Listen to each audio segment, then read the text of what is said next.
ನಮಸ್ಕಾರ ಸ್ನೇಹಿತರೆ, ನಮ್ಮ ನಂಬಿಕೆಗೆ ಸ್ವಾಗತ ಸುಸ್ವಾಗತ.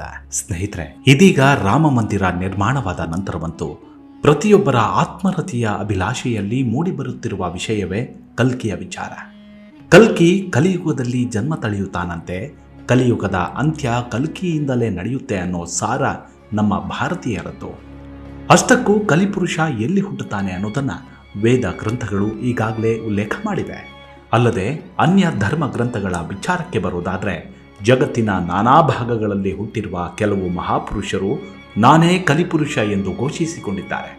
ಅಷ್ಟಕ್ಕೂ ಕಲಿಪುರುಷ ಹೇಗಿರ್ತಾನೆ ಅನ್ನೋದನ್ನು ವಿದೇಶಿ ತತ್ವಜ್ಞಾನಿಗಳು ಕೂಡ ಉಲ್ಲೇಖ ಮಾಡಿದ್ದಾರೆ. ಇದೆಲ್ಲವೂ ನಮ್ಮ ಸನಾತನ ನಂಬಿಕೆಯನ್ನ ಮಗದಷ್ಟು ದುಪ್ಪಟ್ಟು ಮಾಡಿದೆ. ಬನ್ನಿ, ಹಾಗಿದ್ರೆ ಇವತ್ತಿನ ಎಪಿಸೋಡ್ನಲ್ಲಿ ಕಲಿ ಭಗವಾನನ ಕುರಿತಾದ ಕೆಲವೊಂದಷ್ಟು ಕೌತುಕ ಭರಿತ ವಿಚಾರವನ್ನ ತಿಳಿದುಕೊಳ್ತಾ ಹೋಗೋಣ. ಅದಕ್ಕೂ ಮುನ್ನ ನಮ್ಮ ನಂಬಿಕೆಗೆ ನಿಮ್ಮ ಬೆಂಬಲವಿರಲಿ. ಸ್ನೇಹಿತರೆ, ಕಲಿ ಭಗವಾನನ ಬಗ್ಗೆ ವಿವರಿಸೋಕು ಮುನ್ನ ಗೀತೆಯ ಶ್ಲೋಕವನ್ನೊಮ್ಮೆ ಮೆಲುಕು ಹಾಕಬೇಕು.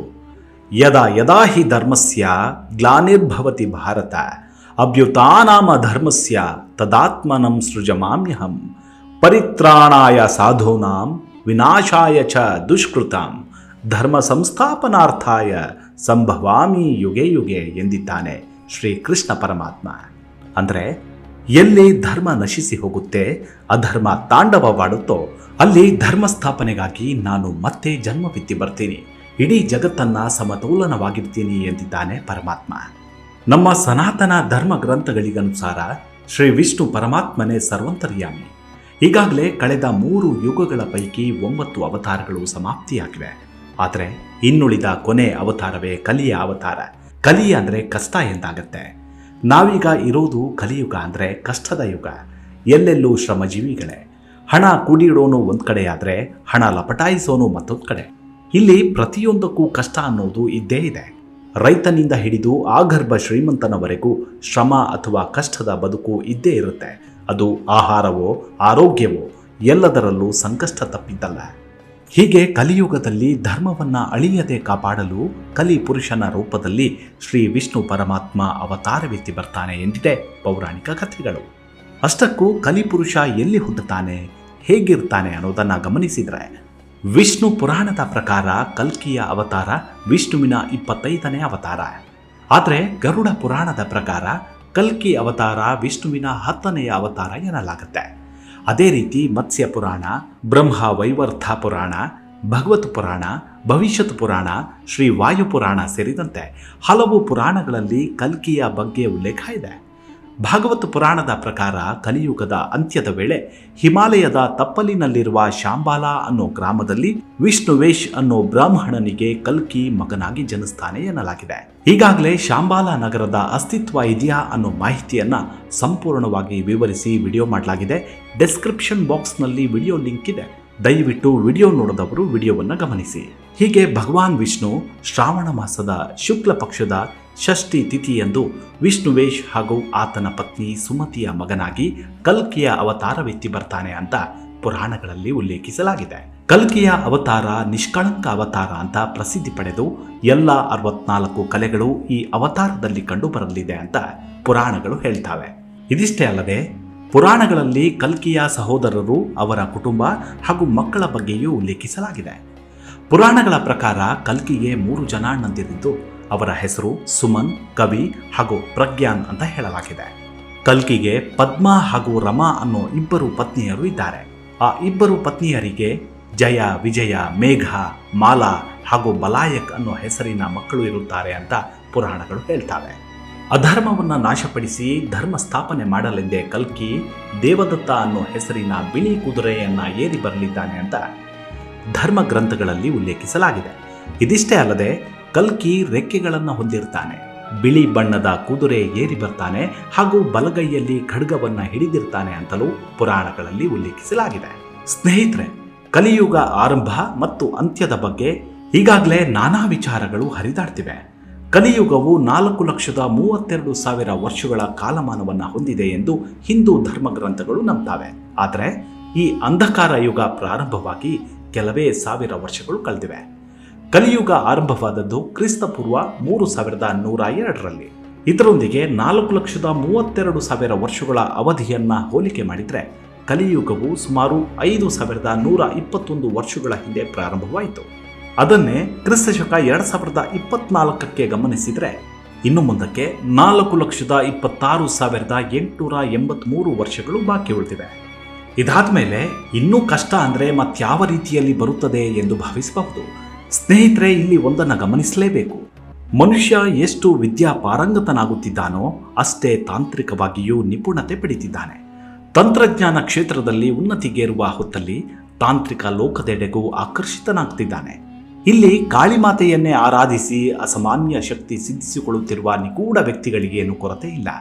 ಅದೆಲ್ಲಿಯೋ ಕುಳಿತು ಮತ್ತೆಲ್ಲಿಯೋ ತನ್ನ ಪ್ರಭಾವ ಬೀರುತ್ತಿರುವ ಕ್ಷುದ್ರ ಶಕ್ತಿ ಸಂಪಾದಿಸಿದ ಮಾಟವಾದಿಗಳು ದಿನೇ ದಿನೇ ದುಪ್ಪಟ್ಟುಗೊಳ್ತಿದ್ದಾರೆ. ಇಲ್ಲಿ ಸಾಕಷ್ಟು ಮಂದಿಗೆ ಇಂಗಿತವಿರೋದು ದೇವರ ಹುಡುಕಾಟವಲ್ಲ, ಬದಲಿಗೆ ಆ ಅತೀಂದ್ರಿಯ ಶಕ್ತಿಗಳು ಹೇಗಿರ್ತವೆ ಅನ್ನೋ ಸೋಜಿಗವೇ ಹೆಚ್ಚು. ಹಾಗಾಗಿ ಇನ್ನೂ ಮುಂದಕ್ಕೂ ಇಂತಹ ತಾಂತ್ರಿಕ ಉಗಮ ಅತಿಯಾಗಿ ಆಗತ್ತೆ. ಹಣಕ್ಕಾಗಿ ಕೀರ್ತಿಗಾಗಿ ಏನನ್ನ ಬೇಕಾದರೂ ಮಾಡಲು ತಯಾರಾಗಿರ್ತಾರೆ. ಎಲ್ಲೆಲ್ಲೂ ಸಾವು ನೋವುಗಳು, ಆಕ್ರಂದನವೇ ಮುಗಿಲು ಮುಟ್ಟುತ್ತೆ. ಉಳ್ಳವರೇ ರಾಕ್ಷಸರಂತೆ ಮುಗಿಬೀಳ್ತಾರೆ. ಯಾವಾಗ ಧರ್ಮ 20%, ಅಧರ್ಮ 80% ತೂಗುವುದೋ ಆಗ ಕಲ್ಕಿಯ ರೂಪದಲ್ಲಿ ಆ ಭಗವಂತ ಜನ್ಮ ತಳೆಯುತ್ತಾನೆ. ಆತನ ಆಯಸ್ಸು ಕಲಿಯುಗದ ಅಂತ್ಯದವರೆಗೂ ಇರುತ್ತೆ. ಅವನಿಂದಲೇ ಮತ್ತೊಂದು ಧರ್ಮದ ಉಗಮವಾಗುತ್ತೆ. ಅವನನ್ನೇ ಪ್ರವಾದಿ ಎಂದು ಪೂಜಿಸ್ತಾರೆ ಎನ್ನುತ್ತೆ ಧರ್ಮಗ್ರಂಥಗಳು. ಇನ್ನು ವಿದೇಶಿ ತ್ರಿಕಾಲಜ್ಞಾನಿ ಎಂದೇ ಪ್ರಖ್ಯಾತನಾದ ನ್ಯಾಸ್ಟ್ರಡಮಸ್ ಈಗಾಗಲೇ ಕಲ್ಕಿಯ ಜನನದ ಬಗ್ಗೆ ಭವಿಷ್ಯ ನುಡಿದಿದ್ದಾನೆ. ನ್ಯಾಸ್ಟ್ರಡಮಸ್ ಒಬ್ಬ ಮಹಾನ್ ಜ್ಯೋತಿಷಿ ಮತ್ತು ತತ್ವಜ್ಞಾನಿ. ಹೇಳಿರುವ ಭವಿಷ್ಯವಾಣಿಯು ಇಂದಿಗೂ ಸುಳ್ಳಾಗಲಿಲ್ಲ. ಅವರ ಭವಿಷ್ಯವಾಣಿಯ ಪ್ರಕಾರ ಒಬ್ಬ ವ್ಯಕ್ತಿಯು ಅಗಾಧವಾದ ಶಕ್ತಿಯನ್ನು ಹೊಂದಿ ಜನ್ಮ ತಳೆಯುತ್ತಾನೆ. ಆತನ ಹುಟ್ಟಿನ ದಿನ ಗುರುವಾರವಾಗಿರುತ್ತೆ. ಆತ ಭೂಮಿ ಮತ್ತು ಸಮುದ್ರ ಎರಡರಲ್ಲೂ ಇಡೀ ಪ್ರಪಂಚವನ್ನು ಆಳ್ತಾನೆ. ಈ ಜಗತ್ತನ್ನು ಎಲ್ಲ ತೊಂದರೆಗಳಿಂದ ಮುಕ್ತಗೊಳಿಸುವ ಏಕೈಕ ಪುರುಷನಾಗ್ತಾನೆ ಎಂದಿದ್ದಾನೆ ನ್ಯಾಸ್ಟ್ರಡಮಸ್.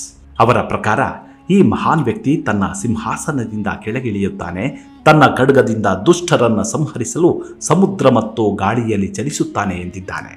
ಇದನ್ನೇ ಶ್ರೀಮದ್ ಭಾಗವತದ ಪ್ರಕಾರ ಹೋಲಿಕೆ ಮಾಡಿದರೆ ನ್ಯಾಸ್ಟ್ರಡಮಸ್ ಭವಿಷ್ಯಕ್ಕೆ ಹೋಲಿಕೆಯಾಗುವ ವ್ಯಕ್ತಿ ಅಂದರೆ ಅದು ಭಗವಾನ್ ಕಲ್ಕಿಯೇ ಎನ್ನುತ್ತೆ. ಯಾಕಂದರೆ ದುಷ್ಟರನ್ನು ಸಂಹಾರ ಮಾಡಲು ಭೀಕರವಾಗಿ ಮುನ್ನುಗ್ಗುತ್ತಾನೆ ಎಂದು ಹಿಂದೂ ಪುರಾಣಗಳಲ್ಲೇ ಉಲ್ಲೇಖವಾಗಿದೆ. ಇನ್ನಷ್ಟು ಭವಿಷ್ಯವಾಣಿಗಳು ವೈಶಾಖ ಮಾಸದಲ್ಲಿ ಭಗವಂತ ಕಲ್ಕಿ ಭೂಮಿಗೆ ಇಳಿಯುತ್ತಾನೆ ಎಂದು ನಂಬಲಾಗಿದೆ. ಸಾಮಾನ್ಯವಾಗಿ ಹುಣ್ಣಿಮೆಯ ನಂತರ 12ನೇ ದಿನದಂದು ಭಗವಂತ ಕಲ್ಕಿ ಭೂಮಿಯ ಮೇಲೆ ಕಾಣಿಸಿಕೊಳ್ತಾನೆ ಎಂದು ಹೇಳಲಾಗಿದೆ. ಅಂದರೆ ಏಪ್ರಿಲ್ 26ರಿಂದ ಮೇ 15ರವರೆಗೆ ಯಾವುದೇ ಸಮಯದಲ್ಲಿ ಕಾಣಿಸಿಕೊಳ್ತಾನೆ ಎಂದು ನಂಬಲಾಗಿದೆ. ಉರಿಯುತ್ತಿರುವ ಕತ್ತಿ ಹಿಡಿದು ದೇವದತ್ತ ಕುದುರೆಯೇರಿ ಅಧರ್ಮವನ್ನು ತುಂಡರಿಸುತ್ತಾ ಸತ್ಯಯುಗವನ್ನು ಪ್ರಾರಂಭಿಸಲು ಇಡೀ ಜಗತ್ತಿಗೆ ಸತ್ಯದ ಪಾಠ ಬೋಧಿಸ್ತಾನೆ. ಅದು ಖಡ್ಗದ ಮೂಲಕವೇ ಎಂದು ಪುರಾಣಗಳಲ್ಲಿ ಕಲ್ಕಿಯನ್ನು ವಿವರಿಸಲಾಗಿದೆ. ಆದರೆ ಈಗಾಗಲೇ ನಾನಾ ಧರ್ಮಗಳಲ್ಲಿ ಕಲ್ಕಿಯ ವಿವರಣೆ ವಿಭಿನ್ನವಾಗಿದೆ. ಕಲ್ಕಿಯು ಬೌದ್ಧ ಗ್ರಂಥಗಳಲ್ಲಿಯೂ ಕಂಡುಬರ್ತಾರೆ. ಉದಾಹರಣೆಗೆ ಟಿಬೇಟಿಯನ್ ಬೌದ್ಧ ಧರ್ಮದ ಕಾಲಚಕ್ರದಲ್ಲೂ ತಂತ್ರ ಎಂದು ವಿವರಿಸಿದೆ.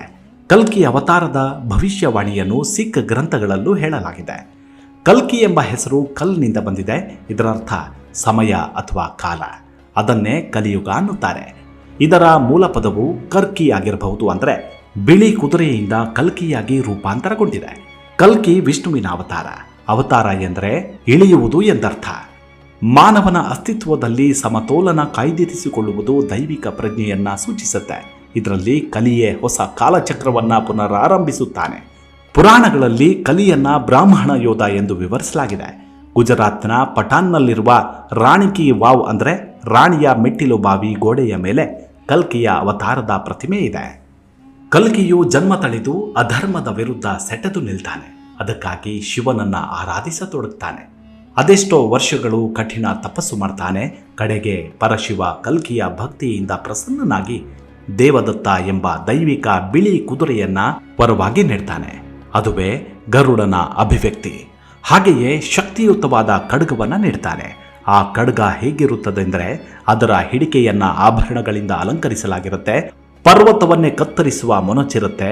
ಅದನ್ನ ಎಂದೆಂದಿಗೂ ಸಾಮಾನ್ಯ ಮನುಷ್ಯ ಎತ್ತುವುದಕ್ಕಾಗಲಿ ಮುಟ್ಟುವುದಕ್ಕಾಗಲಿ ಅಸಾಧ್ಯ. ಜೊತೆಗೆ ಕಲ್ಕಿಗೆ ಶುಕ ಎಂಬ ಗಿಳಿಯನ್ನು ನೀಡುತ್ತಾನೆ ಪರಶಿವ ಎಂದಿದೆ ಪೌರಾಣಿಕ ಉಲ್ಲೇಖ. ಹೀಗೆ ದುಷ್ಟರನ್ನ ಸಂಹರಿಸುತ್ತಾ ಶಿಷ್ಟರನ್ನ ರಕ್ಷಿಸುತ್ತಾ ಧರ್ಮ ಸ್ಥಾಪನೆಯಾಗಿ ಇಡೀ ಜಗತ್ತು ನೆಮ್ಮದಿಯಿಂದ ನಿಟ್ಟುಸಿರು ಬಿಡುವುದೋ ಆಗ ಹೊಸ ಯುಗವನ್ನ ಅವನೇ ಪ್ರಾರಂಭಿಸಿ ವೈಕುಂಠಕ್ಕೆ ಮೆರಳುತ್ತಾನೆಂದು ಹಿಂದೂ ಪುರಾಣಗಳು ಉಲ್ಲೇಖಿಸುತ್ತವೆ. ಬೌದ್ಧ ಗ್ರಂಥವಾದ ಕಾಲಚಕ್ರ ತಂತ್ರದಲ್ಲಿ ಸಮುದ್ರದಲ್ಲಿ ವಾಸಿಸುವ ಕಲ್ಕಿಯೇ ಮುಖ್ಯಸ್ಥ ಎಂದು ಕರೆಯಲಾಗುತ್ತೆ. ಬೌದ್ಧ ಗುರು ಡೊನಾಲ್ಡ್ ಲೋಪೆಜ್ ಅವರ ಪ್ರಕಾರ ಕಲ್ಕಿಯು ಪರಿಪೂರ್ಣ ಯುಗದ ಹೊಸ ಚಕ್ರವನ್ನ ಪ್ರಾರಂಭಿಸ್ತಾನೆ ಎಂದು 5ನೇ ಶತಮಾನದಲ್ಲಿ ಉಲ್ಲೇಖಿಸುತ್ತಾರೆ. ಇದು ನಮ್ಮ ಸನಾತನ ವೈದಿಕ ಧರ್ಮದಿಂದ ಎರವಲು ಪಡೆದ ಉಲ್ಲೇಖವೇ ಆಗಿರುವಂಥದ್ದು. ಹಾಗೆಯೇ ಕಲ್ಕಿ ಅವತಾರವು ಸಿಖ್ ಪಠ್ಯಗಳಲ್ಲಿ ಕಂಡುಬರುತ್ತೆ. ಮುಖ್ಯವಾಗಿ ದಸಂ ಗ್ರಂಥದಲ್ಲಿ ಸಾಂಪ್ರದಾಯಿಕವಾಗಿ ಗುರು ಗೋಬಿಂದ್ ಸಿಂಗ್ ಅವರೇ ಕಲ್ಕಿಯ ಅವತಾರವೆಂದು ಉಲ್ಲೇಖಿಸಲಾಗಿದೆ. ಹಾಗೆಯೇ ಇಸ್ಲಾಂ ಧರ್ಮದ ಪ್ರವಾದಿ, ಕ್ರೈಸ್ತ ಧರ್ಮದ ಯೇಸು ಎಲ್ಲರನ್ನೂ ಕಲ್ಕಿಯ ಅವತಾರವೆಂದು ಅವರ ಧರ್ಮಗ್ರಂಥಗಳು ಉಲ್ಲೇಖ ಮಾಡ್ತವೆ. ಆದರೆ ಹಿಂದೂ ಪುರಾಣಗಳು ಉಲ್ಲೇಖ ಮಾಡಿರುವಂತೆ ಕಲಿಯುಗ ಅಂತ್ಯವಾಗಿ ಸತ್ಯಯುಗಕ್ಕೆ ನಾಂದಿ ಹಾಡಿ ವೈಕುಂಠ ವಾಸಿಯಾಗುತ್ತಾನೆ ಕಲ್ಕಿ ಎಂದಿದೆ. ಕಲ್ಕಿಯ ಉಗಮಕ್ಕೆ ಇನ್ನೂ ಸಮಯವಿದೆ. ಅದು ಯಾವಾಗ ಅಂದ್ರೆ ಇಡೀ ಜಗತ್ತಿನಲ್ಲಿ ದುಷ್ಟ ಶಕ್ತಿಗಳ ಪ್ರಾಬಲ್ಯ ಹೆಚ್ಚಾಗಬೇಕು. ತಂತ್ರಜ್ಞಾನದಲ್ಲಿ ಮನುಷ್ಯನ ಮೆದುಳು 12% ಬಳಕೆಯಾಗಬೇಕು. ಒಂದು ವಸ್ತುವನ್ನು ಕಣ್ಮರೆಯಾಗಿಸುವ ಶಕ್ತಿ ಸಿದ್ಧಿಸಿಕೊಂಡಾಗ ಇಡೀ ಜಗತ್ತು ಅಂಧಕಾರದಲ್ಲಿ ಮುಳುಗುವ ಮುನ್ಸೂಚನೆ ತಲುಪುತ್ತೆ. ಎಲ್ಲೆಡೆಯೂ ಕಾಡು ಬರಿದಾಗತ್ತೆ. ನೀರು ಜೀವಾಂಶವನ್ನು ಕಳೆದುಕೊಳ್ಳುತ್ತೆ. ವಿಚಿತ್ರ ಕಾಯಿಲೆಗಳು ಉಲ್ಬಣಿಸುತ್ತೆ. ಕ್ರೋಧದ ಜ್ವಾಲಾಗ್ನಿ ಜೀವ ತಳೆಯುತ್ತೆ. ಅಮಾಯಕರು ಹಸಿವಿನಿಂದ ನರಳುತ್ತಾರೆ. ಅದೆಷ್ಟೋ ಪಿಂಡಗಳು ಗುರುತಿಲ್ಲದೆ ಹೆಸರಿಲ್ಲದೆ ಹುಟ್ಟುತ್ತವೆ. ರಾಕ್ಷಸರಂತೆ ಮನುಷ್ಯರು ಮನುಷ್ಯರನ್ನೇ ಭಕ್ಷಿಸ್ತಾರೆ. ಅಲ್ಲಿಗೆ ಅಧರ್ಮವೇ ರಣಕೇಕೆ ಹಾಕುವಾಗ ಕಲಿ ಭಗವಾನ ಬೆಳಕಿನಂತೆ ಉದಯಿಸ್ತಾನೆ. ಅವನು ಉದಯಿಸುವಾಗ 2 ಸೂರ್ಯರು ಒಮ್ಮೆಲೆ ಮೂಡ್ತಾರೆ. ಬಲಿಷ್ಠ ಗ್ರಹಗಳು ಭೂಮಿಯ ಹತ್ತಿರವಾಗ್ತವೆ. ಕೈಲಾಸ ಪರ್ವತದಲ್ಲಿ ಮತ್ತೊಂದು ನದಿಯ ಉಗಮವಾಗತ್ತೆ. ಅದುವೇ ಇಡೀ ಜಗತ್ತಿನಲ್ಲಿ ಬತ್ತಿ ಹೋಗಿರುವ ನದಿ ಮೂಲಗಳಿಗೆ ಜೀವ ತುಂಬುತ್ತೆ ಎನ್ನುತ್ತೆ ಅಗ್ನಿ ಪುರಾಣ ಮತ್ತು ಕಲ್ಕಿ ಪುರಾಣ. ಅಂತೂ ಕಲ್ಕಿಯ ಹುಟ್ಟು ಯಾವಾಗ ಆಗುತ್ತೋ ಆ ಭಗವಂತನಿಗೆ ಗೊತ್ತು. ಆದರೆ ಆ ಕ್ಷಣವನ್ನ ಕಣ್ತುಂಬಿಕೊಳ್ಳೋ ಕಣ್ಣುಗಳು ಯಾರದ್ದಾಗಿರುತ್ತೋ ಅವರೇ ಪರಮ ಅದೃಷ್ಟಶಾಲಿಗಳು. ಆ ಭಗವಂತ ಸರ್ವರಿಗೂ ಸನ್ಮಂಗಳವನ್ನುಂಟು ಮಾಡಲಿ. ಮುಂದಿನ ಎಪಿಸೋಡ್ನಲ್ಲಿ ಮತ್ತೆ ಸಿಗೋಣ. ಅಲ್ಲಿವರೆಗೂ ನಿಮ್ಮ ಆರೋಗ್ಯದ ಕಡೆ ಗಮನವಿರಲಿ. Take care. ನಮಸ್ಕಾರ.